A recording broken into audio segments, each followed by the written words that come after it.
Hi friends, అందరికీ good evening అండి.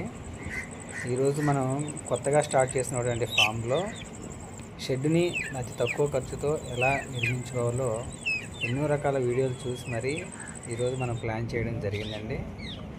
మీరు మొదట్లో చూసినటువంటి ఏదైతే ఉందో ఆ ల్యాండ్లో ఫస్ట్ మనం పోల్స్ అనేవి నిర్మించుకొని మొత్తం 36 ఫీట్లు పొడవు మరియు అలాగే 10 ఫీట్ల వెడల్పుతోటి మనం వెనక వైపు 9 అడుగులు ఉండేటువంటి సిమెంట్ స్తంభాలను, ముందు వైపున 8 అడుగులు ఉండేటువంటి సిమెంట్ స్తంభాలను పెట్టి దానికి మనకి వర్షం పడినప్పుడు వాటర్ అనేది ముందుకి వచ్చేలాగా కొంచెం వాలు పెట్టాము.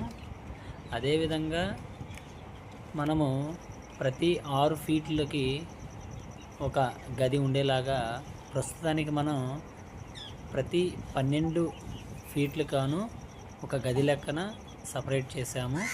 మధ్యలో మీరు చూస్తున్నట్లయితే ఎక్కడైతే సిమెంట్ పోల్ ఉందో ఆ సిమెంట్ పోల్ నుంచి ఇంకొక సిమెంట్ పోల్కి మధ్య దూరం 12 అడుగులు ఉంటుంది. వాటి రెండింటికి మధ్యలో మళ్ళీ ఒక చెక్కది మనం ఏదైతే ఉందో కర్ర పాతి ఒక 6 ఫీట్కి డివైడ్ చేసాము. అంటే మొత్తం మనకి ఇందులో 3 పెద్ద గదులు అయితే 3 గదులు వస్తాయండి. అదేవిధంగా ఇలా చిన్న గది కానీ పెట్టుకున్నట్టయితే ఇలాంటివి 6 వస్తాయి. అంటే మనకి లోపల ఉన్నటువంటి కోడ్లు ఏవైతే ఉన్నాయో అవి తిరగడానికి ఖాళీగా ఉంటుంది.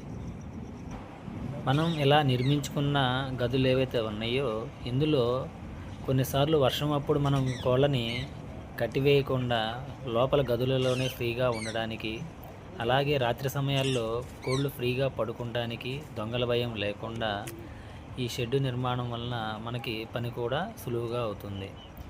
నెక్స్ట్ వీడియోలో మనకి ఈ షెడ్డు నిర్మాణానికి ఏ విధంగా ఖర్చు అయింది, ఒక్కొక్క రాయి ఎంత ఖర్చు అవుతుంది, అతి తక్కువలో రేకుల్ని ఎలా సమకూర్చుకోవాలి అనే విషయాలు కూడా పూర్తిగా వివరిస్తాను.